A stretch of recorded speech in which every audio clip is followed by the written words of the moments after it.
Hi, my name's Graham Hooper. I'm co-managing director of Tri Coaching Partnership.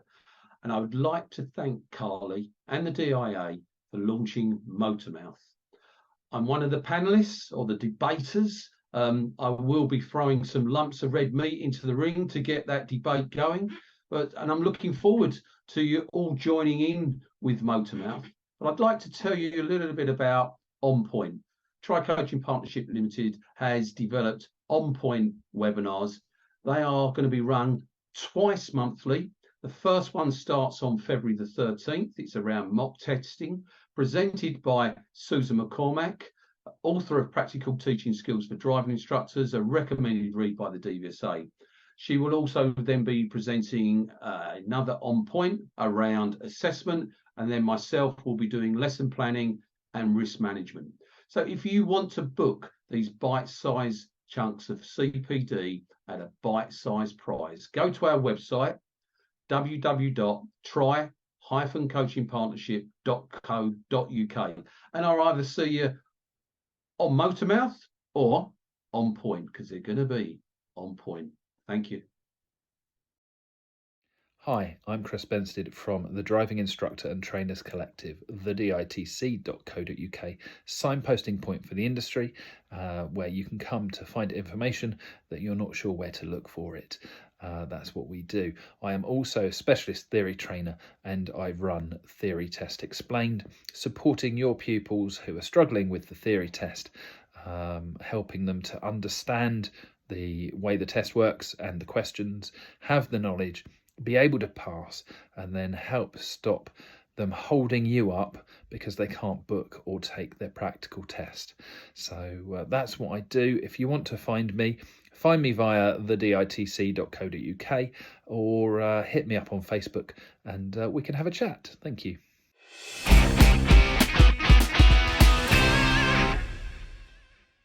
Good evening, everybody, and welcome to the third in our series of DIA Motormouth, where we debate and dissect the issues of the day. And God, what a set of issues we've got for you today, and what a panel we've got for you today. If you're just joining us, carry on logging in and doing what you have to do. You're not going to miss anything particularly pivotal in this bit of preamble. But just to introduce my fellow panelists in a moment, but just a quick apology from another fellow panelists that Karen Bransgrove was on the billing for tonight. Sadly, she's really quite poorly and stuck in a hotel room in Crawley. That's my only poetry for this evening. So she won't be able to join us. She'll join us next time.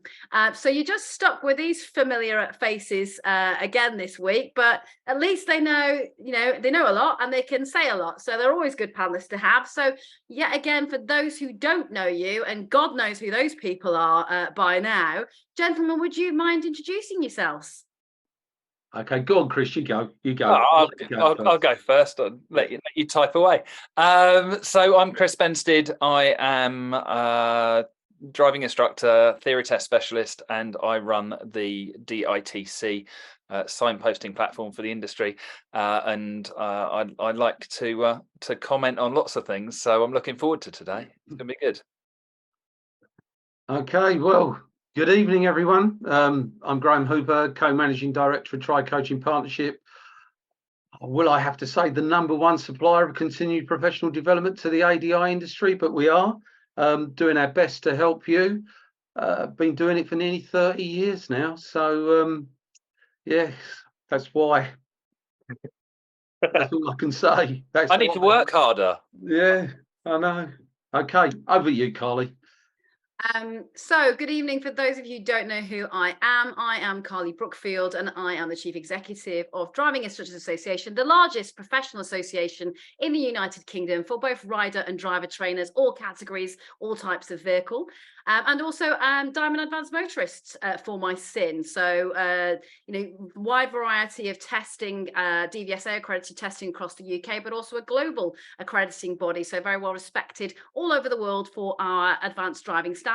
So that's me in a nutshell. I'm going to get crack-a-lacking straight into the debate tonight because, everybody will be aware of the fact that you know, even the layperson who knows nothing about driver instruction, that today's announcements by Driving Vehicle Standards Agency around the changes to the booking process, particularly around changing the waiting time after you failed a test, that you can rebook a test from 10 days to 28 days, has caused quite a lot of controversy on the side of the consumer, the pupil, and also driving instructors weighing on the debate earlier on this afternoon on Jeremy Vine, I was listening to as well. So we've decided to reflect the day's events rather than completely ignore them. And we're splitting tonight's chat into two parts. We're going to cover those changes to the booking process, and that changes to the time that you can rebook a test first, which will obviously take us into the territory of waiting times and all of those kind of things, because apparently some of these measures are designed to mitigate waiting time issues. And then in part two, we'll go back to the original advertised billing, which is looking at the standards check changes. Other good news is, for those of you who want to chat back to us, after 3 sessions, I think I finally worked out how I can let people talk on this thing. So we'll have a little bit of a guinea pig session tonight. Apologies if it doesn't go too well. Just in case that chat thing doesn't work, as I've just found it should work, you can at any point during these proceedings put something in the chat or the Q&A, and I will dodge between the two whilst these two gentlemen dominate the talk as usual, and I will try and pick up your bits and pieces and your viewpoints. So don't hesitate to give us your views as you go along. You'll also find in your bottom kind of navigation bar on Zoom, if you haven't found it before, there's a reactions button. So if you agree with us, disagree with us, don't like it, find it absolutely hilarious, or you're bored stiff, I'm pretty sure there's a reaction for that, and it'll appear on the screen, and it's just a visual. Oh, somebody sent us a love heart. Oh, thank you. That was for me.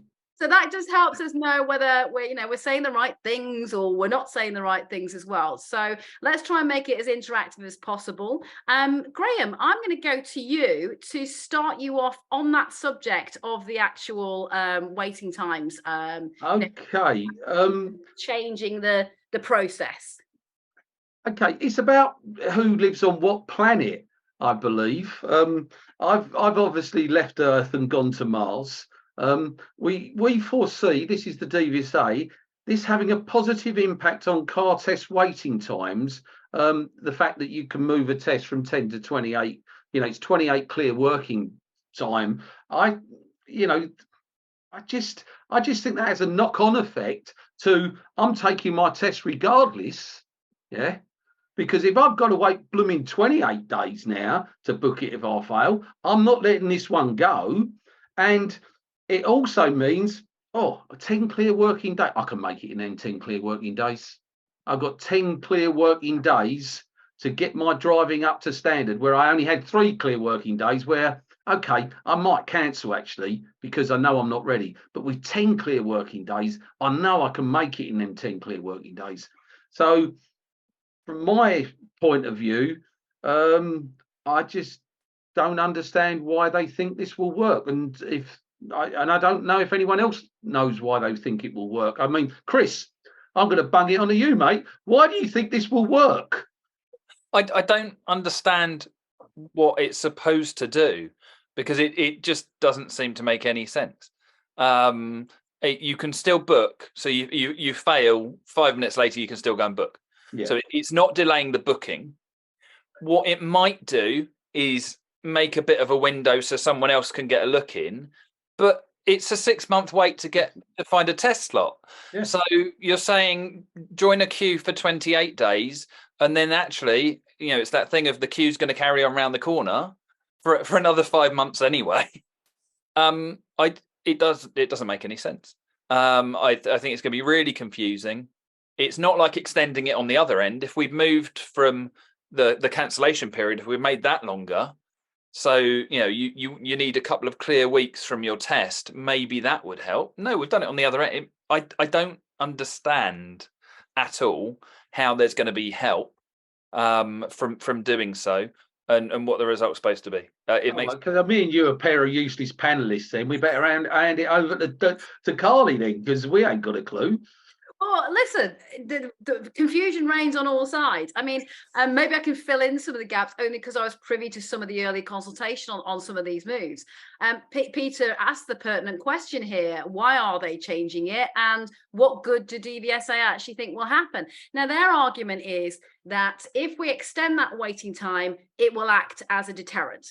They say that one of the biggest problems at the moment is obviously not, aside the general waiting time issue, is that there are a number of people who are just banging themselves in for any test date, even if it's too soon for their own level of competence, and they're going for it rather than miss that test slot. And that's causing challenges for DVSA, in that there's a slight increase, I would say, in the number of interventions on tests. So where driving examiners have had to intervene because the standard has been so poor, the candidate has become dangerous. Fail to appear is another issue that they're facing as well, a slight increase in those. Again, people banging themselves in for tests and deciding on the day, I'm just not ready, even though I had the slot. And the waste of tests. So what they're saying is, in their viewpoint, is there's a wastage of tests. And if you have pupils desperately wanting to book tests who are ready, don't just blame us. Blame these people over here who've grabbed slots, aren't ready, and completely waste them, because either we have to cut short their tests because they're dangerous, or they're going to fail. So it's a bit like the NHS bed blocker analogy. These people are being likened to bed blockers, and they're sitting in spaces that other people could be in who are ready. And so that's why they think a 28-day waiting time after failure will act as a deterrent, because they want somebody to have the psychology of sitting there and saying, right, well, I'm not really ready, and now they've put this 28-day blocker. That's a bit more risk in the game than I thought there was before. So they think that psychology will work. But it won't. And Chris, sorry, I need to defend myself because someone's clearly not listening to me. Has already put in the chat that I think it will be good for pupils. Well, can I have that struck from the record, my lord? Because I clearly don't think it'll be good for pupils. So I don't know where the gentleman got that idea that I think it's in any shape, good shape or form, a good idea. Because I'm completely clueless to why it is a good idea. It makes no sense. And I was just going to say that, if it was to stop the people who shouldn't be taking tests coming back and back and back and just hammering it and effectively throwing money at it, then the higher your failure, so the bigger the failure, the more faults you get, the longer you have to wait until you retake it. That would make sense. But it's a computer says no issue, as it always is. It's that the system's not in place that would actually give us a good result. So we'll take a blanket approach to show that we're doing something. But sometimes, no action is actually a better option, because it's ignoring the silent workforce that is actually the one that's having the most benefit to the problem, which are the ADIs on the front line that are juggling tests, that are managing pupils' expectations. And I think, actually, to contradict what Carly said about the ones that aren't turning up are the ones that last minute decide they can't. A lot of them are their instructors have said they can't, and they can't find someone to take them. I'm only saying what DVSA says. No, it's not my opinion. But it's the ADIs on the front line that are actually having the biggest effect. But I'm fairly certain that we weren't mentioned in that 2022 article of all the successes. Yeah, I think the other thing is, of what I saw today on social media, and it's ADIs want to know is it the school of mum and dad that's causing the problem, or is it ADIs that's causing? What are the stats between the two? And then maybe the bigger problem is that the school of mum and dad are having to take people to tests because ADIs aren't prepared to take. No one actually really knows what the hell we're talking about. And if we could have some evidence, and just say, for argument's sake, and I'm not accusing ADIs, but just say it is ADIs who are the problem, and it's nobody, and it's not the school of mum and dad. Well, then we can sort out our own backyard. But if we don't know that we're the problem, then hang on a minute. Let's have a look at the whole picture. Who are the problem? there's a lot of stuff going on. You know, the Learning to Drive campaign. I mean, you know, frustrations for me is they just sent out this pupil record thing. Yeah, what they nicked from about 30 years ago. No one knows where they got it from, and stuck reflection on the end. And it's a load of garbage. I'm just going to go to a couple of the audience's things. Hello, John L. Hope you're well. You make the same point that Graham and Chris just alluded to there. Really, you know, if it is ADI's fault, you know, tell us, and then we can deal with that.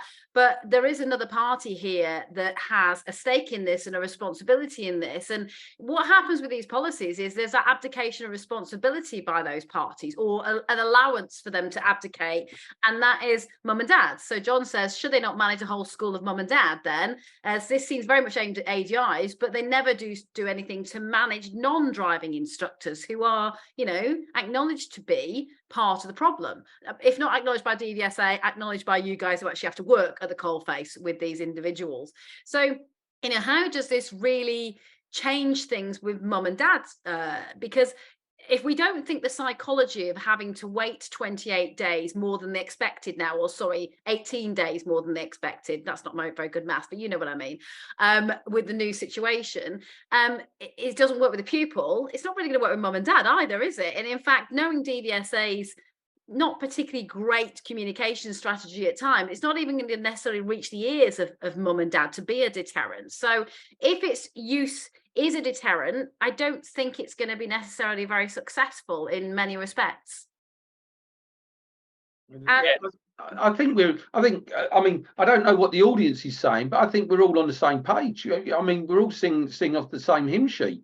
The only people who don't, and this is what I mean about I must have moved to another planet, because the DVSA clearly aren't on ours. And I know that there's a bit of a split between the DVSA between the practitioners, shall I say, and the administrators.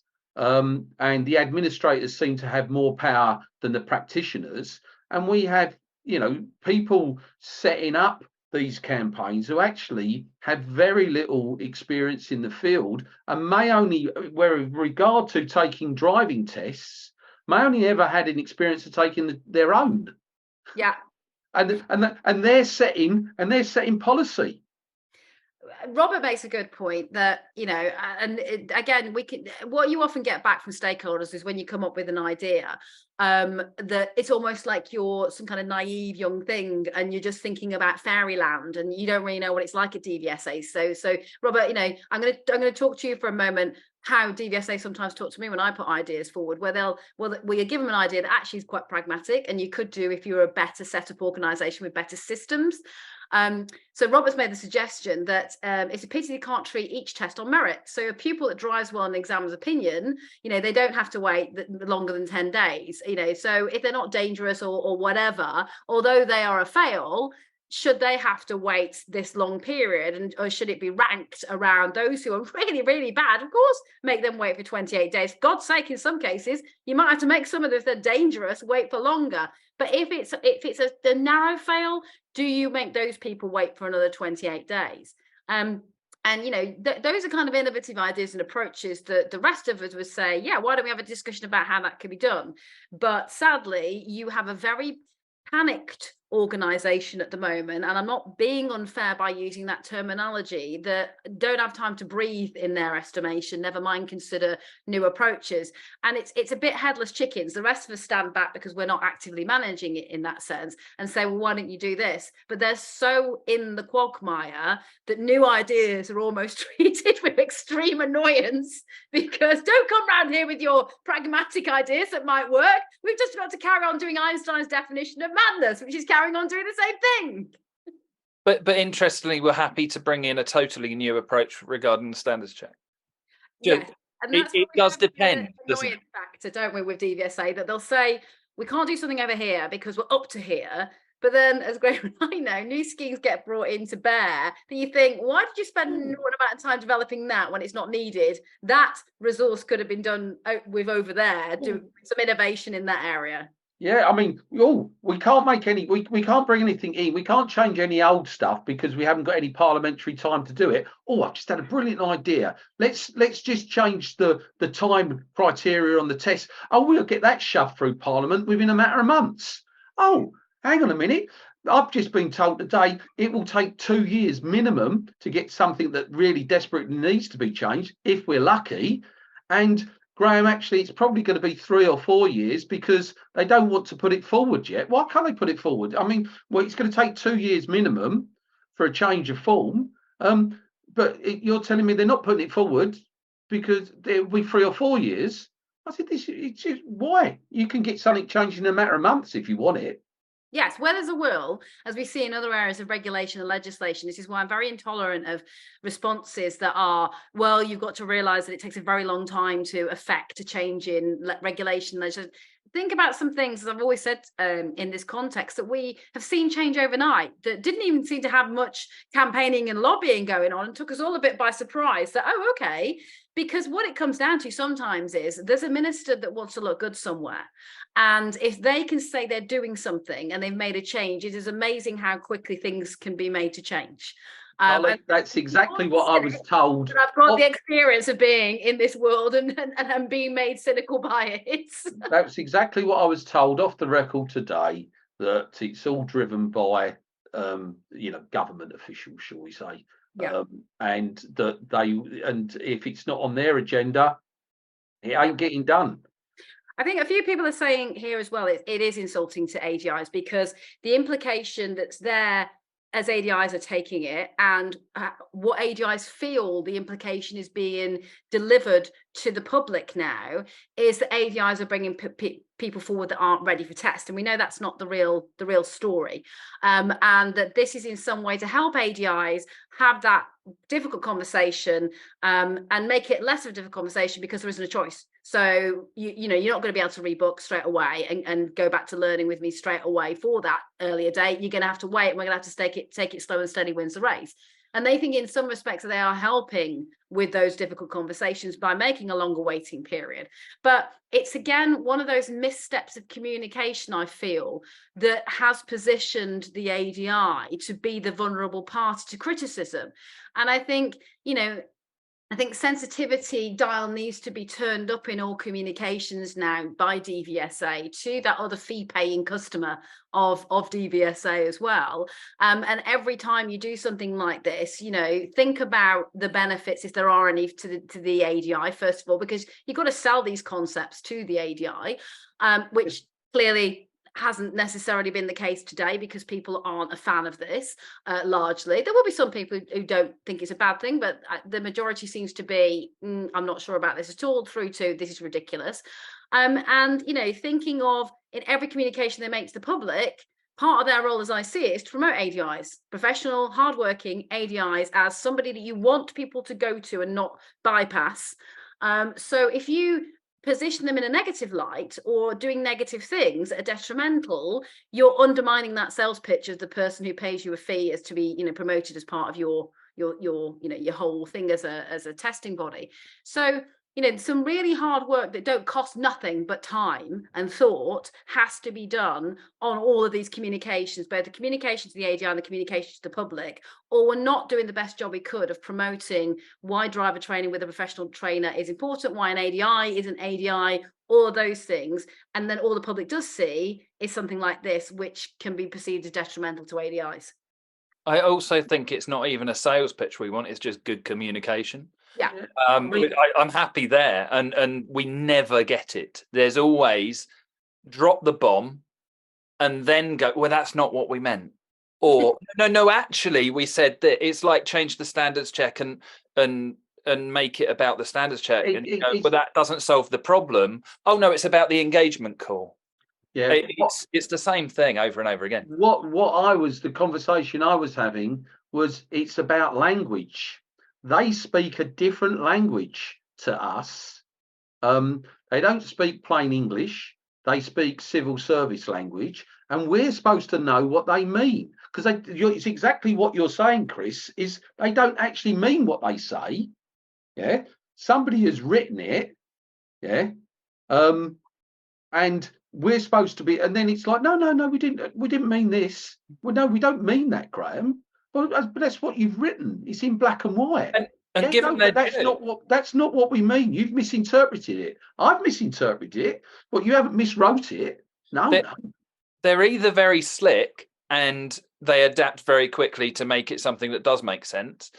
So give it a couple of weeks and the whole 28-day thing might suddenly pop into, actual common sense. But I think normally in a lot of cases, you have to give them their due that it seems to be there was good thought behind it. If they'd have communicated that, we'd be on the same page and we wouldn't have the uproar. And the problem is that you expect it every time. So we're always on the defensive. We always absolutely assume it's a threat. And Chris, the question I was asking is, why is there never any detail? Yeah. Why is it get it wrong? Broad statement and no detail? How am I supposed to? When I get people asking me questions all the time, I'm sure you do and Carly do, and I go, I can't answer them. I can't interpret this.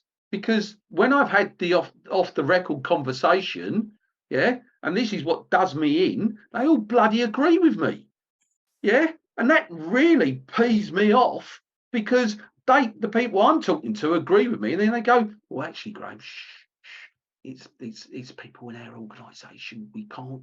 And I go, they say, look at my head, it's got, I've been hitting it against a brick wall, and I go, well, if you're where do I go? And I think this is I think, Carly, you mentioned it. There was an examiner come on Radio 2 and said morale has never been lower.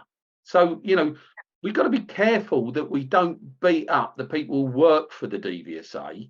It's a monster with many different arms and many different legs. And every time we cut one off, another one grows. Yeah. And it's really difficult to deal with because it's not joined up. People are making very pragmatic remarks here that, this is a policy they brought in, but it was already the case that people couldn't book a test within 10 days and 28. I mean, you'll be lucky if you get one in 28 weeks. Yeah. So, it's in terms of this is a way of kind of reducing waiting times. Well, people have already got that blocker in the system. Did we need something that was going to exacerbate waiting times even further? And do we think this is something that's going to, exacerbate things rather than make them better?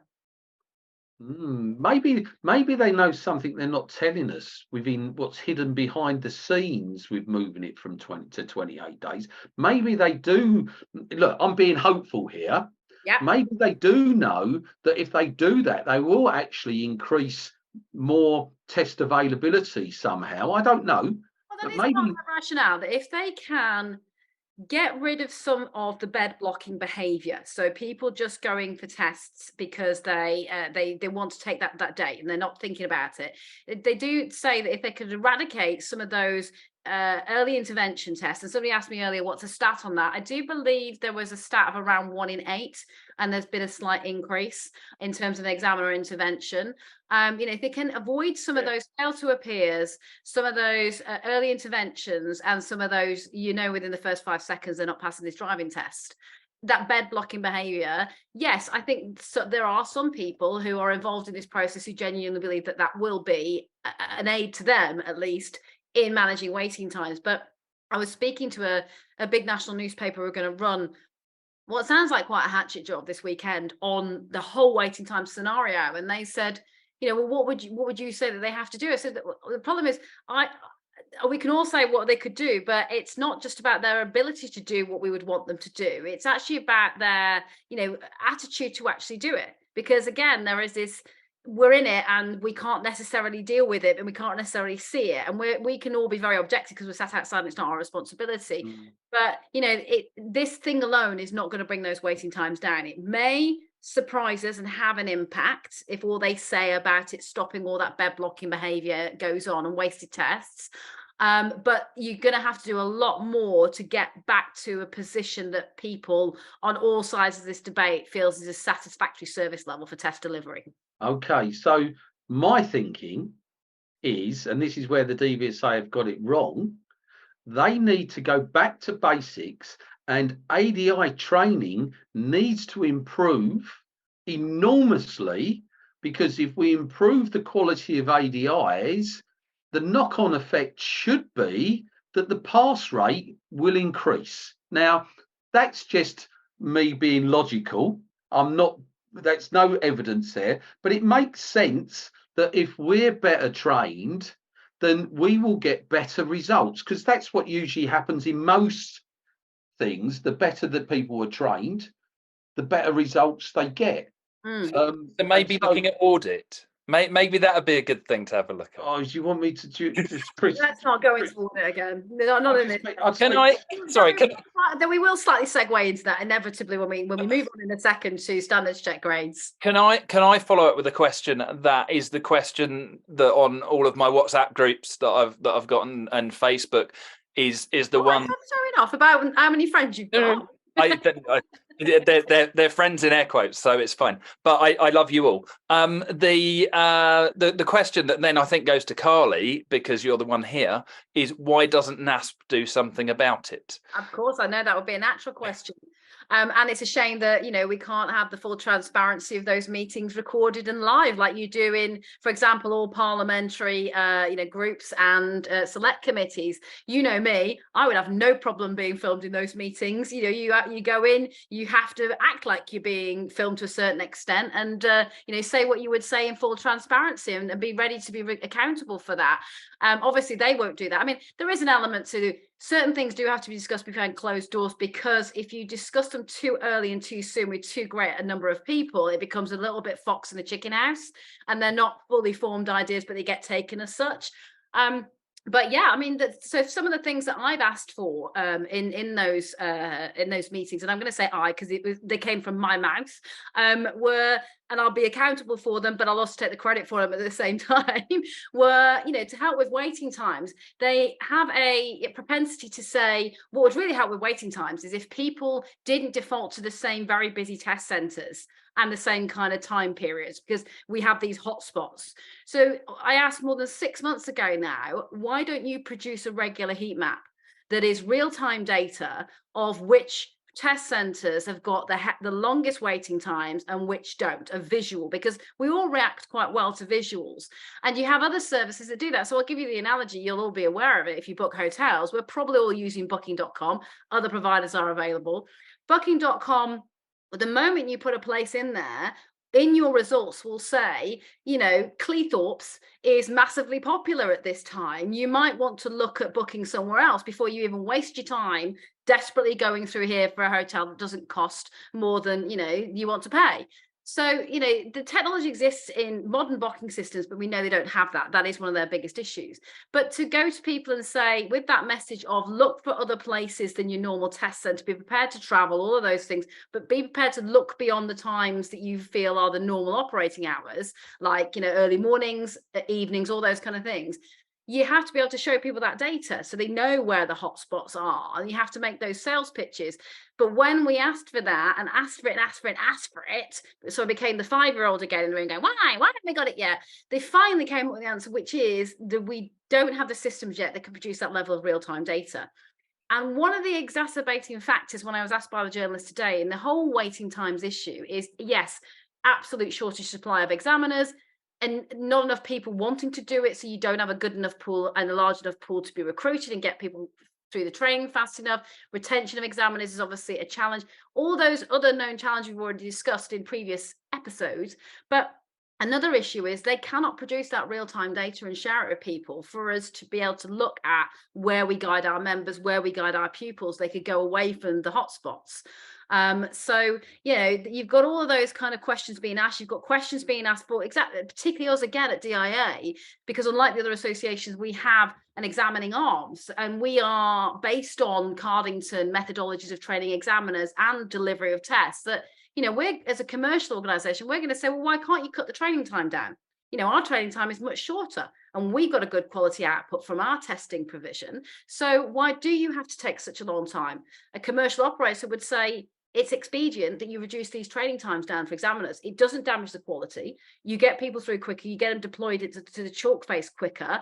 They're doing on the job training quicker, which is better for them. And you can get back to the recruitment cycle. But they will say, no, we need to do things this way and carry on doing things this way. So it's very frustrating for you. And it is for me sitting in that room and getting the same answers, even though you're coming up with new ways of doing it, new suggestions. So yeah, it's the questions are asked. I can reassure you of that. The pressure is applied. I'm not the most popular person in the room, sometimes even with my NASP colleagues, because if there's something I don't like, I'm a dog with a bone and I won't let it drop, even if people are starting to pack up their pencil cases and want to go home and they don't want to have me raising this point again, particularly around the letter that Loveday sent that caused, quite a lot of upset in the industry as well. That was something that I felt incredibly passionate about. And I'll say this in as much to try and help DVSA out as the industry. I just, could see that it was a massive opportunity to do right and appreciate what ADIs were doing, but it went also wrong. And you could see that like a train coming down the track, and you gave advice, the train still carried on going down the track. So yeah, NASP does its best with what we've got to do the best with, and we will shout and we will kind of have very, very difficult conversations, but we can't force them. That's the problem. And we can suggest other ways of doing things. We can even, I'm a big person for giving a business case. I'm not just well, why don't you do this and why don't you do that? I will say, look, I've already done you a presentation of how you can do it, because I believe that sometimes you have to show people as well as tell people. But sometimes you are hitting a bit of a brick wall with all due respect to them. There are definite can'ts, absolute can'ts. They can't do certain things that we've suggested. There isn't the wherewithal, the resourcing or whatever, or they're hitting a brick wall above them at ministerial level. There is sometimes a little bit of a won't culture, or don't want to think about it. It's too much. And we're doing this now and we can't deviate over here to do something else because we've already started off down this path. And that's me just being as full disclosure as I can be on that, given that, a lot of those conversations are Chatham House rule. I know that this wouldn't be popular, but only ADIs can book driving tests. So at least then you have control over booking of the client. But on an individual basis, that's possible. We can do that ourselves, and a lot of ADIs do not want to. Well, Chris, say the majority. I know that's the problem, and I don't understand why ADIs want a 17, 18, 19-year-old running their life for them by booking tests when they don't want to do them. Because it doesn't work, because it's getting up early in the morning. They release them during the day when we're at work. Yeah. So you end up with the others being the ones in control, and you end up with the ADIs that are trying to do it right actually suffering for it. No, because of that. I mean, the answer was in, I don't want to get up at 6 a.m. and do it. Again, going back to the commercial booking engine analogy, I will be looking at booking.com, and I still won't have made a booking. Booking.com is still messaging me all over the place saying, you wanted to book in Cleethorpes. I don't think I've got an obsession to go to Cleethorpes, people. I'm sure it's a lovely place, but just random places. There's availability now. So they are push messaging availability attuned to where you've been looking. And that's the problem. One of the biggest issues that DVSA have is this legacy booking system that fell down after lockdown, when it was most in demand. It couldn't take the pressure.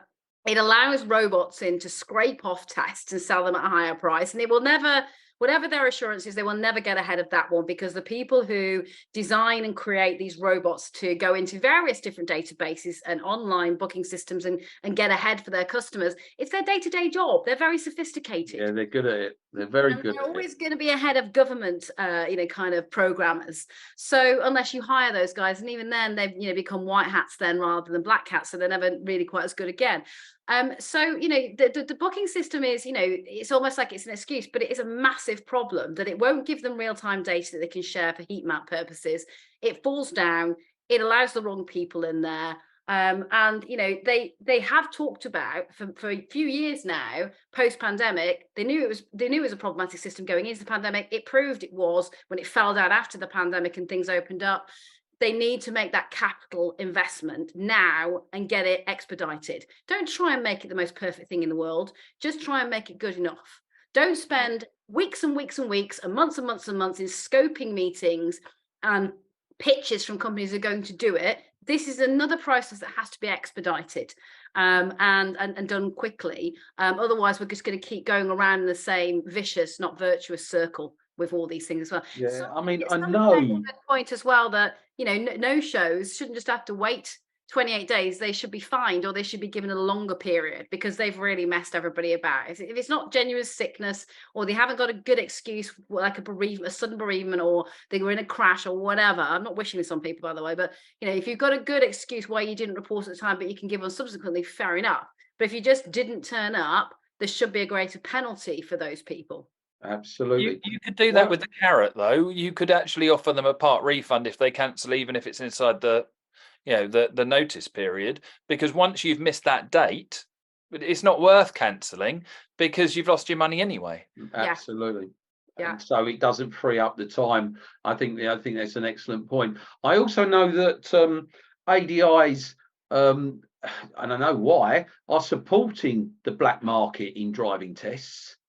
And you're putting their pupils in touch with people who sell driving tests. Yes, not for an additional, but they still sell driving tests at the correct price. They just have an admin fee for selling the test. So the driving test price hasn't gone up, so it is what it is. But they now have an admin fee for selling you the test. And I know ADIs are supporting that, because because it helps them run their business effectively. So now we've created a black market in driving tests, which is working for some ADIs. And we've got two delegates tonight who are saying there's hundreds of tests available on a local WhatsApp cancellation site, so you can see it there. They don't agree with it, but they know that consumers are consumers. They're gonna take more risks. And another risk people have identified about this entire situation is when people get desperate, they do desperate things. Are people going to drive without a driving test and a driving license because they've got to drive? In their mind, we can sit here and moralize about no one's got to, but some people will make that decision that I'm not getting a test for 6 months. I need to drive my mother around. I'm the only carer. I know it's a massive risk, but I'm going to do it. Or I can't turn down this job and I need to drive to it, so I'll take the risk. And it's not sensible, really, but we all panic sometimes and make wrong decisions. The other thing is, you know, there's a black market of parents and students swapping tests between them as well, and money changing hands for that as well. So, you know, this is all causing impacts much further than just waiting times being a pressure for all of us sat here. It's causing some other risks of road safety as well, with unlicensed drivers driving around. Yeah, well, what it's swept under the carpet. I mean, what I'm trying to say is some ADIs, their business is really not affected by the waiting times because they're operating in the black market. So I think I don't, with the announcements today, Carly, until give me the evidence. Yes, and that's what we need to chase is in a few months' time. Give me the stats. What are the gains that you've made through this initiative? It's a little bit like, again, we're quite dogged at NASP, you know, in asking when they brought in the new performance measurements for ADIs, what's it telling you? What's it telling you that's good? You know, and then to be fair to Laura Great-Rex, I've got a lot of respect for doing that job, and she'll always be very honest with people about you know why they did it and what's it coming out. She has some great data because she's a geek. She loves data, and she'll give you some great data. But she's probably, you know, the only one who's really doing that. And this is such a touchy subject that I don't think we're necessarily going to get the data in its raw form. We'll get a spun version of the data to show that it works. Call me again a cynic. I'm going to move. I was going to say, are we going to talk about why we're here? We're just going to do a very quick talk about it. So please continue to discuss whatever you want to discuss in the chat. We will, if we see something, you know, really important as a suggestion that you guys are making, or a really good point you're going to raise, and if it's connected with waiting times, we'll go back to it. That's no problem. We'll be here for at least the next 15-20 minutes anyway, regardless of what time limits the original invite says. I'm going to go though to the standards check one. So, you know, this is a webinar about change, basically, isn't it? We're talking about changes, whether they're good or bad. Straight from the hip, what is your view on the grades being changed for the standards check in terms of going from a 31 to 33? Okay, I'm going to try and take the positives from this. And my view is that PDIs having a lower pass mark of 31 will be encouraged to take some CPD to get to the higher pass mark of 33. I think, looking at it that way, will that start to raise standards? I don't know. I will want to see the evidence, Carly, again. Also, those ADIs and we know of stories recently, there's been quite a number of them, of ADIs failing 3 standards checks, not taking any training and failing 3 standards check, which, I don't understand, but that's by the by. Those who are scoring 34, 35, 36, will they be encouraged to do CPD? Or they may already be doing CPD, but my doubts are that the lower end of the scores aren't doing very much CPD, based on the people I talk to who go, actually, Graham, I haven't done any CPD for 15 years. This is the first time I've done anything. It's not just people doing no CPD at all. It's the people who are ringing up and they've got a standards check in a matter of days, and they want a quick fix CPD, and they want to crib it. And so it's just that kind of like that last minute nature that's going to, they're self-defeating, really. You get quite a long notice on your standards check, and if you are about 4 years generally. Yeah. Well, it used to be. Now it's longer. Yeah. And why not in any profession? Why not try to improve your skills? What's the positivity in doing nothing? I mean, the world that I live in with ADIs, and I'm lucky that the ADIs I work with are forward thinking, really keen, interested in road safety. And that's not saying, and the guys here are probably the ones who are, that's why they're here. So it's always not about the ones what are here. It's about the ones that we can't seem to get to. But I know that lots of ADIs are passionate about their CPD, improving their business, and passionate about their road safety. But the problem is, Graham, we're not incentivizing people to do CPD who should be doing CPD. And I think there does have to be carrot and stick. And I think when I say incentive, if they're not willing to do it, then you do have to start looking at mandating areas of professional development. I think it's not a popular subject. However, other professionals that you view as respected professionals who you feel safe with don't have a choice on a lot of elements of their CPD. It is mandatory training. So, for example, we wouldn't be comfortable with pilots who didn't have regular line checks, who didn't have regular training. They do a different or difficult landing at somewhere like Innsbruck or Madeira. They don't get to do that next flight until they've gone back in the sim and retrained to do it again. There's all of that, and that's mandatory. So there's a whole debate around what's mandatory, what's actually your own choice of professional development. So there's got to be some mandating for those necessarily. So I think at some point who will just not do it off their own back.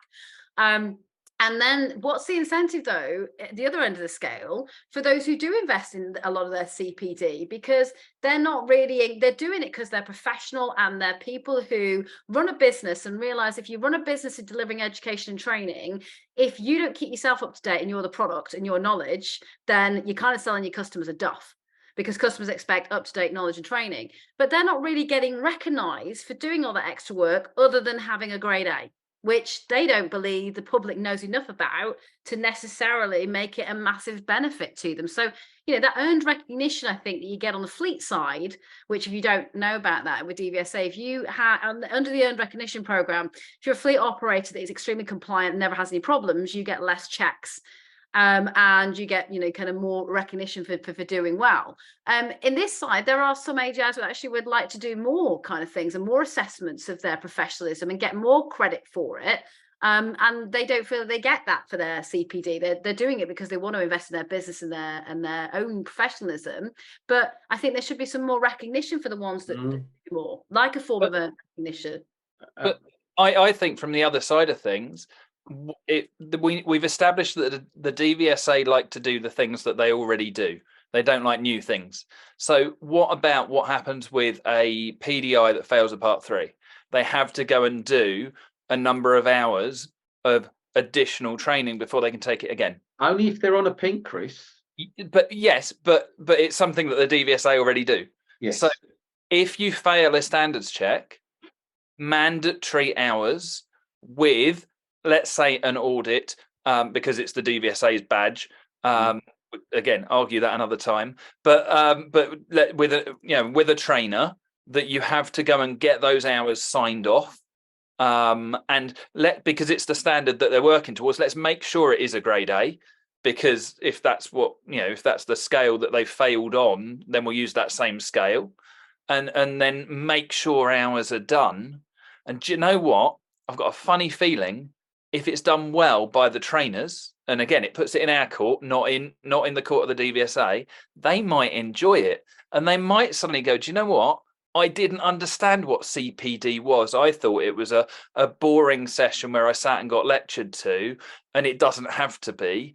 It can be interactive, it can be personalized, and it can be something that I grow from, and maybe things would improve. Yeah, I agree, Chris. As a trainer of trainers, I would like to rise to the challenge. I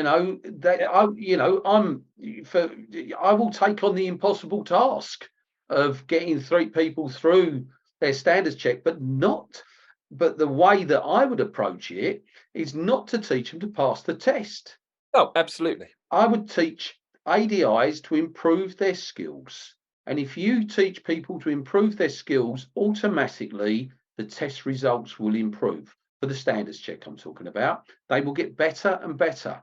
And I think what happens is we, as a training industry, as the trainers, get focused on what needs to be done and not how it should be done. And we miss, and I say we miss because I'm very passionate about actually teaching the how, and our courses are about the how. We do have a few which are test focused because unfortunately people demand the test focused approach. But generally speaking, if ADIs were to recognise in their own training that that a test focused approach, okay, sorry, because I keep getting Wayne come up as I'm speaking all the time, complaining that we're having a pop at ADIs, which obviously takes me off a track of what I'm doing. It's about raising standards in our own house, because we have to admit the Part 3 test is 30%. Yeah. That's the pass mark on, and I know that that's not satisfactory, and that's blaming not ADIs, that's blaming, I'm an ADI myself, but the trainers, and I'm a trainer, that we've not got it right. If the pass mark for Part 3s are only 30%, and ADIs are then being asked to go to those people who've only got a 30% pass rate to get their standards checks, we've got to put our house in order where it comes to ADI training and PDI training, and we're yet to do that. And the trainers need to be accountable. And when I say, and I'm separating the trainers from the ADIs, because the ADIs are coming to the trainers to rescue them for the standards check. And and I'm not convinced about the trainers need, and I think trainers should be leading the way with their CPD. You shouldn't be able to become a trainer if you haven't done a certain amount of CPD. It's ridiculous. Yeah, that's my opinion. Just because I'm busy, I'm going to start training people so that I can get another instructor on board. And it's the Peter principle. You are good at being an ADI does not make you good at being a trainer. You might be amazing, but it's not a given. And therefore, there needs to be some form of recognition of that and a qualification to get there. Whether that be a cumulative that you do a teacher training type course or something like that would make so much more sense. But I think just to address what Wayne said about it being pointed at ADIs, the DVSA is about the minimum standards. That's their job, and that's not criticism. That's what they do. They maintain those. maximum standards has always been in our hands. We're just not very good at it as a collective group. And if we improved that, we could ignore the DVSA if our standards are up above them. And interestingly, I know, Graham, you said that some of your, a few of your courses through demand are test focused, but I bet any money you like that during those courses, probably at the beginning of it, you make the point that if you make the lessons good, the tests don't matter, because actually sometimes, we need to get bums on seats to then educate them. So overall, do we think that, changing the grade by 2 marks is going to be helpful in raising the game of those who have just done enough to scrape through, but they're quite borderline? Or is it really not going to have that much of an impact at all? Maybe, and the other question we've put to DVSA is, are they considering, if you're talking about raising standards, do you not consider raising the grades, the grade bar across the piece then? And have you looked at that? So what are your thoughts, in general on those 2 points? I want to know, Carly, what the difference, how many people will be affected from 31 to 33? What is that number that we're talking about? Again, we haven't got the data. I mean, there must be data. They must know roughly how many people that's going to affect, moving it from 31 to 33. She frantically goes through her emails so she can find the meeting minutes. They have done that, because for any move like this, there has to be an economic impact assessment by an independent government department that looks at any changes that might affect somebody's financial security and their ability to earn, or might have an impact on the agency collecting fees, for example, and income. And so it takes into a range a lot of those things. So there is a number. I just can't put my hands on it at the moment, but they do feel that it would bring a good number of people to a better standard. It would incentivize them to do more CPD to get through. Again, they're looking at it as a incentive stroke deterrent. You're not just going to be able to scrape through. You will have to do some work to get that extra 2 points now. But my question has been to them, then are you going to do that with, the grade B to grade A as well? I mean, have you had a look at their list of CPD? No offence, Carly, join an association. Oh, I know. Yeah. Talk to other trainers. Read a book. This, for me, that's not continued professional development. That's something that just you would do. It doesn't classify it as CPD. In my eyes, CPD is putting something into practice. What are you going to change? Even if the CPD is just a series of reflective logs, that would be CPD. Even if it was with no trainer, that person is reflecting on each time the simple bit, what went well, what didn't go so well, what shall I be improved? If a reflective log was kept of their own performance against themselves, that's a form of continued professional development at no cost. I think I'm going to ask another more controversial question here. We're talking about a couple of grades being the change in attempting to raise the standard. Do we think that that's really going to do it? Or do you think actually we should look at a different mechanism completely for assessing ADI performance, and actually it's more regularized? Because you talk to people outside the profession and they're very surprised that it's only over 4 years. We're talking about other professionals that are, checked every 6 months in their profession, or even more frequently, going back to talking about APCL pilots, airline passenger transport, the kind of pilot that you will see on your EasyJets and your Jet 2s. And teachers and people like that, there is more observed teaching on a regular basis and things like that. We were asked for some inputs a few years ago on the idea of earned recognition coming over to the ADI side, and what could that look like. And some of the discussions that were had at the time were things like, shouldn't there be something on a 4-year cycle, but something's happening every year of that 4 years? So 1 year, for example, would be a theory test or a knowledge test. 1 year would be a driving test, because again, the external view, the industry, as people are flabbergasted that there's only ever one assessment of driving standards of the driver training professional at the point of entering into the profession, and that doesn't occur again. So people can sit inside the industry and say, but we do enough, and why should we have any more interference in running our own business, which is the usual claim. But people outside that world would say, bloody hell, that's light compared to what even the average employee gets. Even in, stacking shelves in a supermarket, I've got to have, a manager review every so many months. I've got to have this, I've got to have this observed assessment and things like that. So we're talking about, some people say, no, this is too much, and how dare you tinker with it at all, when actually there are questions being asked about whether there should be more scrutiny on a more regular basis, just done in different ways.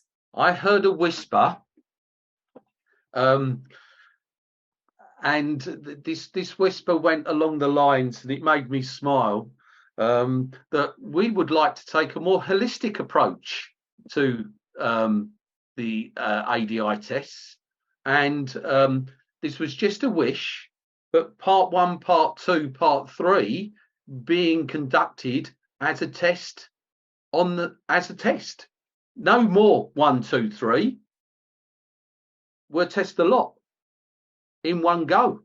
I'm not sure how many legs that's got, but if you think about it, I mean, the biggest problem I have maybe with PDIs is they pass part 1, which part 1's not fit for purpose anyway, but they pass part 1 and forget it all, never learnt it. Pass part 2, got their driving to a reasonable standard, and then that's dropped because I've passed part 2, never tested again. So part 1, part 2 never gets tested again. Come for part 3, and they don't know their theory and they can't drive. What a great driving instructor that's going to make. And then they pass their part 3, they don't know their theory, they can't drive, and they're out there teaching people. And one of the things that was said to me was that, and I don't know how this works, Carly, that the part 2 pass rate is improving, but the standard of driving is declining. Yeah, that's from examiners. I can't say where I'm hearing these things, because the person would get hung, drawn and quartered. So they're saying that the people more faults but less fails. Okay. God, that's interesting. And part 1 and part 2 is around 60%. That's Wayne for 1 second. Are you talking about you as in generally the industry can't keep up with current standards check? Because obviously I'm not DVSA and I don't deliver standards check, so I couldn't physically keep up with the delivery of. Oh right, okay, thanks for clarifying, Wayne. I thought you were holding me responsible then. But no, I think it's that issue. Right with this. Sorry, Chris, to intervene here. I'll let you speak in a second. When people are saying they couldn't manage any more capacity because they can't deal with the standards check they've got, that does raise another question for me, which goes back to modernise the driver training, go back to the good old days of the 2013 discussion, why are DVSA still doing this? Because they can't deliver the core, so they can't necessarily continue to deliver all the other stuff other than the core. So why not divest of it? Why not look at someone else or something else delivering the qualifying process for ADIs and the regulatory checks for ADIs as well? Because that actually happens in a lot of other sectors, and it's improved since it was outsourced to another body than the original regulator. And I'm thinking about GasSafe, which is run by Capita and the industry itself, rather than a big regulator. So, we're looking at these issues and we're saying there is a need to do more in some sense. There's a need to incentivize those who want to perform at the highest level and invest. But there's also a need to go after those who don't do anything at all and think they're delivering a good product by not investing in the product itself at any point. And the regulator can't cope with what it's got to cope with. Is this not the time to say, you shouldn't be doing any of that because you don't do it very well anyway. You're not very modernized and you're thinking about how to deliver it. Shouldn't it come back to the industry in some way? And industries in the body do that kind of thing. Or, you know, like they talked about in modernizer driver training, where you'd have these accredited centers who could deliver it. They could certify it. You just took your certificate to DVSA and they said, yeah, that's fine, you'll have your license. But then you need to go back to those guys for your standards checks and for your CPD. Because as I said, that model exists in other vocations and they do it very well. And there was an ex-registrar who never liked me alluding to other professions because she thought I was in the dig. But I don't think there's any harm in looking at best practice in other industries and saying, look, somebody's already created that wheel over there. Why would we bash ourselves about to create it again? Just copy their model because it works really well and it can be done over here and everybody will be a little bit happier.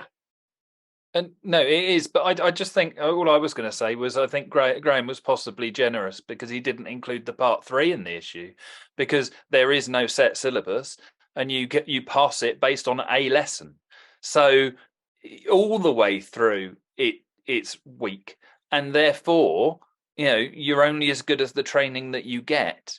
And a lot of people don't get good training. And then we wonder why they struggle. And I say that not to put people down, but because I think it shouldn't be like it. I hate, you know, we all three of us get the weekly, if not daily, contact of people that have invested thousands.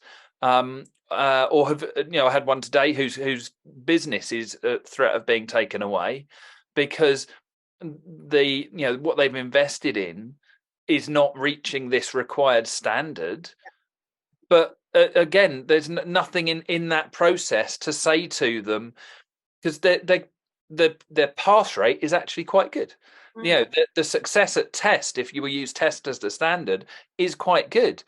It's not that's the problem, because the standards check looks at delivering a lesson.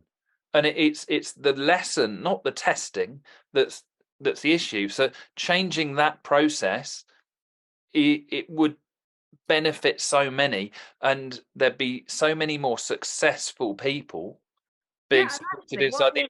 What the increased regulation maybe needs to focus on is the providers of the training to the trainer.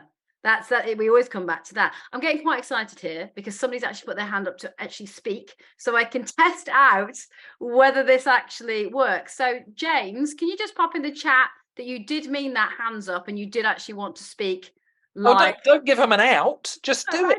Sometimes, you know, people put that. I can, you know, every day. Poor people. Don't throw them to the lions, Carly. Be ruthless. Okay, so I'm going to allow you to talk. By pressing the button now, so please do so. Just make sure I know Grandmaster Kegs, people do it to me all the time, and it's not my side of the problem. I'm unmuted, it's their system, but unmute your microphone and we'll see what you have to say. So bear with us. This is quite exciting that we've finally done that. James, so have you got your microphone on mute? So if you do want to speak to us, just unmute that and you can have your say. No pressure. Oh God, no, more so even now. Bless him. Do let me know in the chat if you don't want to. But I'm gonna keep your mic open. It's still showing on my screen that you're muted, so I can't move you at the moment. But I've got you unmuted. Actually, so you should be able to talk. We're kind of running out of time anyway. I'm quite happy to carry on for a few minutes though if you guys are, because I think it's a meaty subject that we're on there. Hopefully James will be able to chat to us in a moment. But yeah, I think that is an interesting one. Is, you know, a few years ago, DVSA had quite a progressive freelancer, not really a contractor working for them, who'd worked in a retail environment. And he was looking at all areas of their provision and basically being a bit like us, being the 5-year-old with the why questions. Well, why do you do that? Why do you carry on making that provision? And they were asking questions at the time of, why are you doing that bit? You don't do it very well. Why don't you let someone else take over that and they'll do it much better? The other thing they did at the time was talk about taxi testing going out to the market as well. And that's what duly happened. And we were able to bring down waiting test times for that from 20 weeks to 5 days within, 3 months of those of us in the market operating it.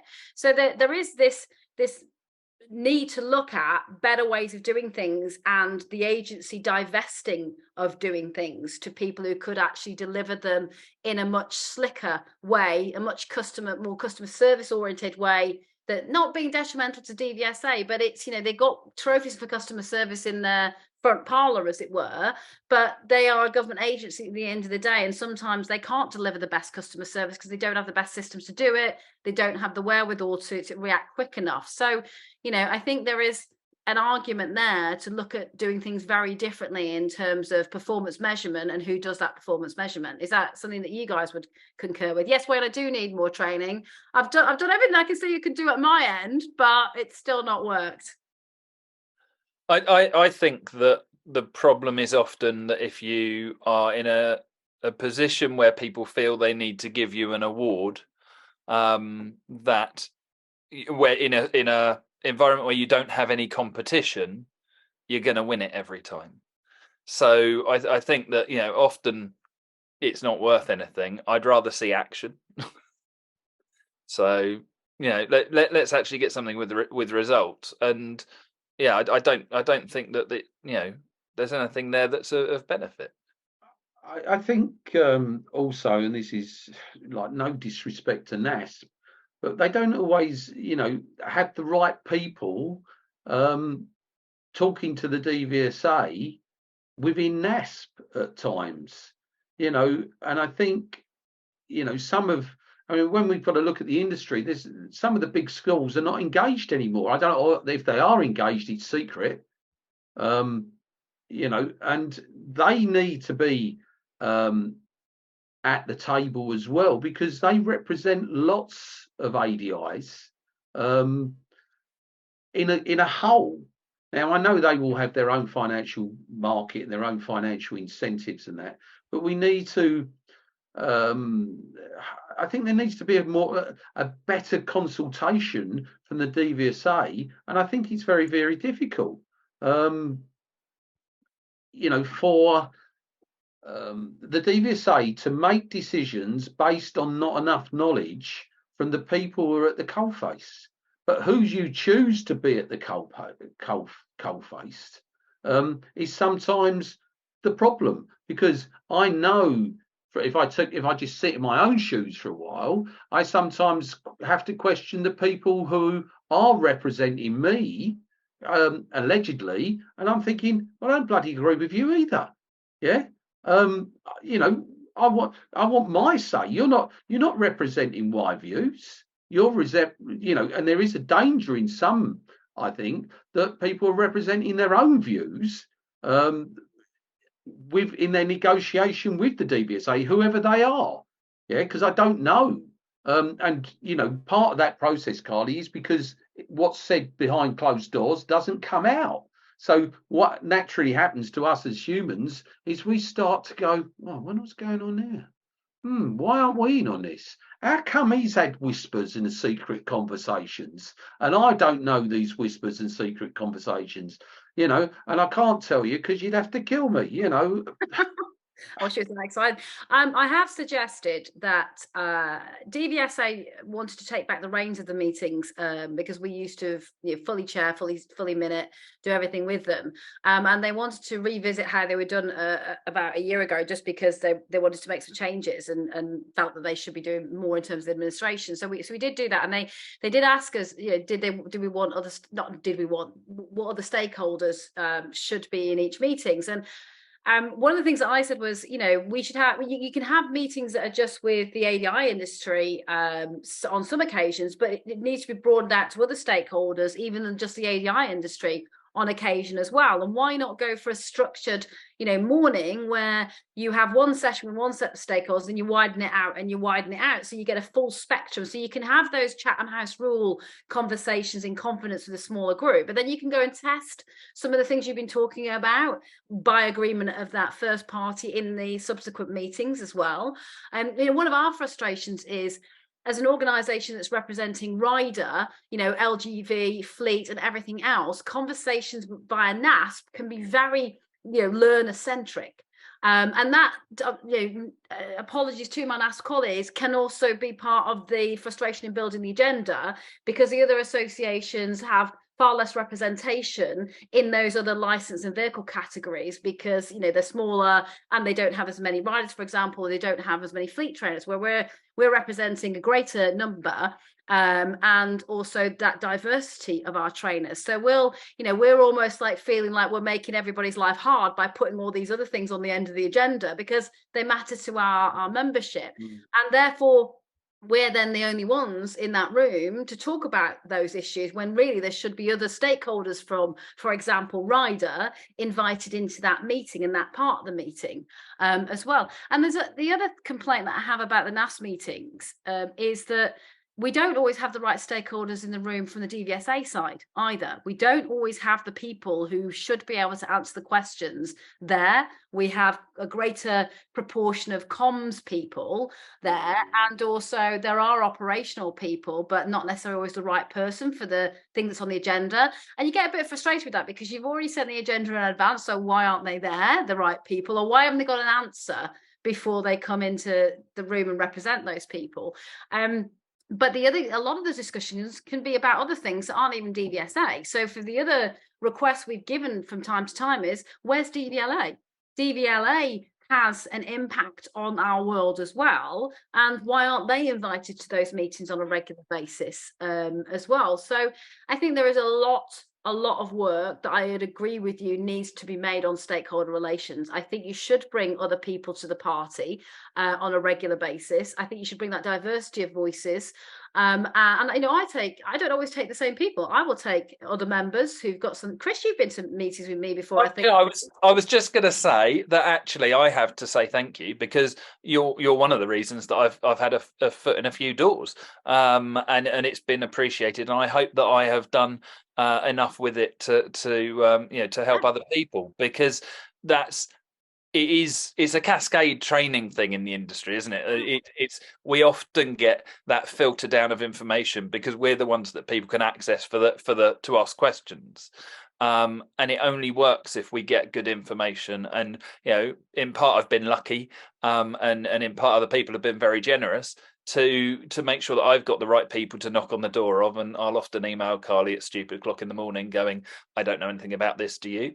So I genuinely, not just because I'm here, thank you to the DIA and to you specifically. I can't just go into those rooms and say I've got all the questions and all the answers. So I have to have people like you there to give me that wherewithal, and also have a different interpretation to what I've got on it as well. For example, I don't go to many of the meetings. Well, I would never go on my own in rider. Mark Yaffe, our chief examiner motorcycling, who is an on-the-ground trainer but a very experienced person on the strategy side of motorcycling, because he's the expert. So I think my advice to DVSA has always been, let's have these more open forums a few times a year at least. Let's have almost these people's committees kind of things. We do take a lot of what members say into that room, but it's almost like the Jeremy Corbyn thing where he started standing up in Parliament and actually giving named people's questions to Parliament about things. Whatever you think about Corbyn, that was a great PR trick, and I'm cynical enough to say it was a PR trick. And politicians have been doing it subsequently a lot more, we've noticed.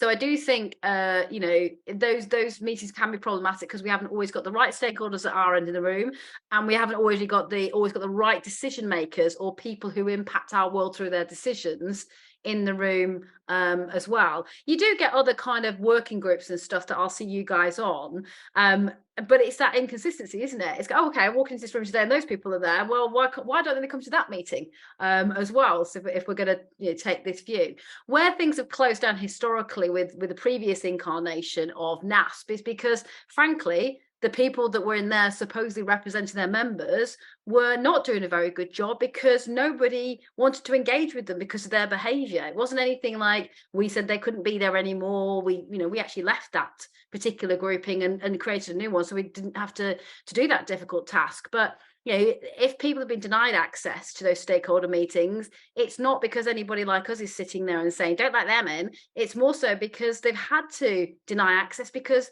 they behaved incredibly unprofessionally and threateningly in some instances, and you can't have a good stakeholder relationship and get what you want from that kind of behavior. That doesn't work, and I know what you're talking about. So I think we have to recognise If we're the only way to move forward is to be really honest about ourselves, and I hate to mention the word reflection when Graham's in the room, but it's about reflection, and to be honest about things, we have to kind of look at it and go, we can't afford to be militant in a situation where we haven't actually got much power. So what we need to have is the ability to negotiate, manipulate in a positive way, and to work with what we've got. And I think the danger is that sometimes, as a collective of people, as ADIs, and sometimes it's self-selecting because we end up in the industry through being, made redundant or unemployable or such, or we want to work for ourselves, that you end up with that risk of people butting heads. And we've all sat in the room when they're talking to Loveday Rider. It's, what question would you like to ask? And they bang on about their local traffic lights or something. And I think a better understanding of everything and being able to work to ask those questions is really important. But then we need to make use of that when there is a consultation. It's desperately poor, the number of responses that they get. Yeah, I mean, and I know when I've encouraged answers on those, I get the same. Well, they won't take any notice of us. They won't take any notice. They won't take. Yeah, well, we'll just try. Yeah, if we did have 30,000 respond, maybe, they would take notice. But I also know that there would be a mixed bag of responses. Everybody's not going to respond the same as you. So you may have a huge grievance, Chris, for argument's sake, and you think everybody else has got the huge grievance. And then there's other ADIs who think your huge grievance is a load of tosh and are completely on the opposite side. They tell me regularly, yes. Yes, I know. Well, I suffer the same, But what I would like ADIs just to agree with, that, collectively, and I'm not sure I will get this, can we forget, I nearly said something else then, forget the DVSA, can we sort out our own backyard? Can we raise standards in our own backyard? And then we don't have to worry or concern ourselves with the DVSA and their standards. And in fact, if you take the time to read the standards and the syllabus and the competencies, they're actually quite good.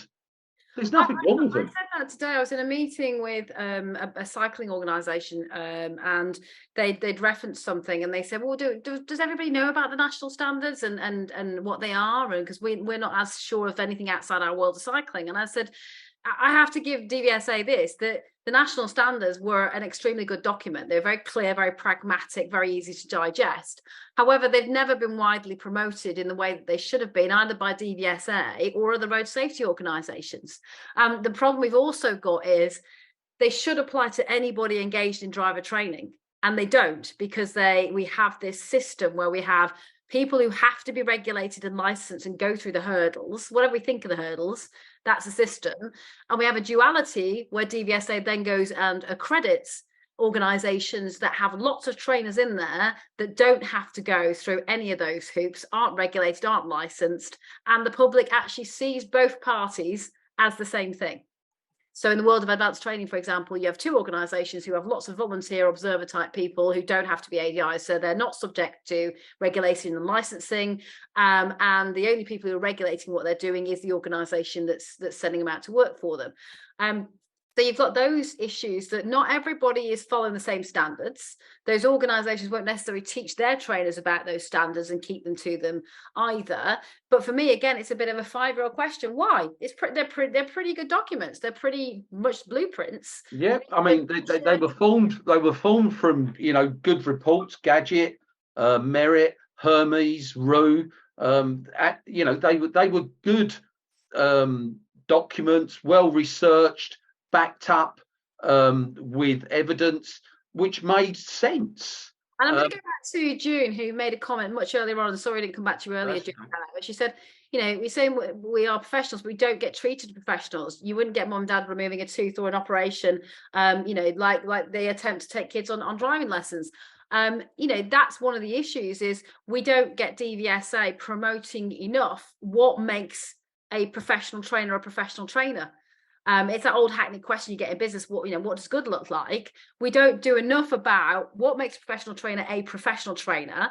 There's not enough education about what's the difference between, somebody being an observer for IM who isn't an ADI and has no real training background, and somebody who is a professionally qualified ADI who is regulated and licensed and, has these regular checks. There is a difference. We should talk about it because consumers should be able to make better choices based on decision. Well, Carly, I mean, along that line, trainers now in the beginning, trainers for national driver offender rehabilitation schemes or retraining schemes were all ADIs. They're not anymore. They come from anywhere, and are selected from anywhere, maybe with teaching and training backgrounds, but they do not have to have subject knowledge anymore. And I think a difficulty ADIs will always have is if the regulator isn't promoting what is professional enough, which they could do through drawing parent and what is difficult about the job and what's so involving about it. And the national standards, I think, is a great document to share with parents. The ones that say, well, why should I pay you £30 an hour? I can take him out in my car and teach him a few things. I mean, I only had one lesson in, and I almost passed the test. That's my partner, by the way, dreadful driver. And it shows that he only ever had one lesson. And, you should throw the document in their face and say, okay, you can deliver all that, can you? Just read through that now. It's only 32 pages. You're a clever lad. You should be able to read through all of that very quickly. Read through all of that and tell me you could deliver all of that, and read through this other document here. Here's the national standard for the driver in Cat B, for example. Read through all of that and tell me not only could you deliver all of what I've got to deliver in my national standards, you can also help that pupil through your delivery achieve on all the goals that they're supposed to achieve in that national standard as well. And then tell me you can do my job. But that conversation doesn't exist either from the ADI to the pupil's parents, nor does it come from the regulator to the so let's say that by raising the standard from 31 to 33, it may encourage, and let's be positive about this, all ADIs to read the syllabus, the standards, and the driving competency framework, which are three great documents. And I know, you may, if you suffer from insomnia, you might fall asleep reading them, but at the end of it's our job. You should be interested in this. If you're not interested in this, I'm not saying to AGIs make them read your driver standards, your national standard, because you don't want the one who's the pedant to start going through that then and say, oh, I don't believe in my daughter's training you actually did do role whatever very competently. So I would give them the national standard for drivers, and light vans, and say those are the learning objectives and the goals that I've got to get, and the curriculum as well, the safe driving for life and all of that. All of this is what I'm going to get them to, because that's actually focused on not just passing a test but keeping them safe. So I just read what Pauline said. Yeah, pupils never read. I like it's not many ADIs read it either, Pauline. And I'm not aware of the four units. There isn't a promotion that they should read it. There is not absolutely. They should read it. And we've created all this stuff, and it's actually for once quite good. Yeah. But nobody's promoting to the pupil that's part of their, and it might help some pupils. I think it's a very pragmatic document. But there's no promotion of those kind of things at all, and I think that is a real missing link in things as well. I'm gonna cut the webinar dead to some extent now, because I'm aware that you've all been very patient with us. We've run on for half an hour, there's some great discussion tonight, some really good questions, some really good viewpoints from everybody. James, so sorry we couldn't get through to you. I did unlock everything. Carly's good. You have to work on that, Carly. I have unlocked every button I can see on our side. And I did message James to say, did he still want to talk to us? But maybe he just doesn't want to talk to me. I mean, you can't blame the man. He might not think he's going to get a word in edgeways. But I'd just like to say thank you once again to our panelists. I have asked a question in the chat there, but please feel free to email me separately, or you can pop it in the chat. What topics would you like to cover next? We're kind of focusing on very topical stuff that's as it happens, or we know, are matters of debate, but again, try not to be too provider led and what we think you want to talk about. What is it you want us to talk about? And the same goes to not just us talking about it. Are there other panelists that you'd like to see that, you know, get in on the debate as well? We'd hope to have Karen here tonight, and I'm sure she's really sorry she missed it. Get well soon, Karen. But you know, there are other people that can add to these debates as well. We've just talked about hearing other voices at DVSA levels, so we want to do the same here. So please let us know your suggestions on those. You can reach me on carlybrookfield@driving.org if you want to email me. Chris likes to give out my personal number. But you know, I will answer on both. I'm good at answering on the emails, better than I actually am at picking up the phone. But you can get to me direct with any ideas or suggestions for this program or anything else we're doing as well. But thanks, gentlemen, again. It's been another rigorous debate and a lot of food for thought that I'll certainly take through to, you know, my discussions with other stakeholders as well. I'm sure you will do in your capacities too. And all that remains is for me to say, have a very good evening, everybody. And thanks once again for giving us your time tonight. I know it's precious. So yeah, really appreciate that. Thanks very much. I echo it, Carly. Thank you. Take care. Bye-bye. Bye-bye.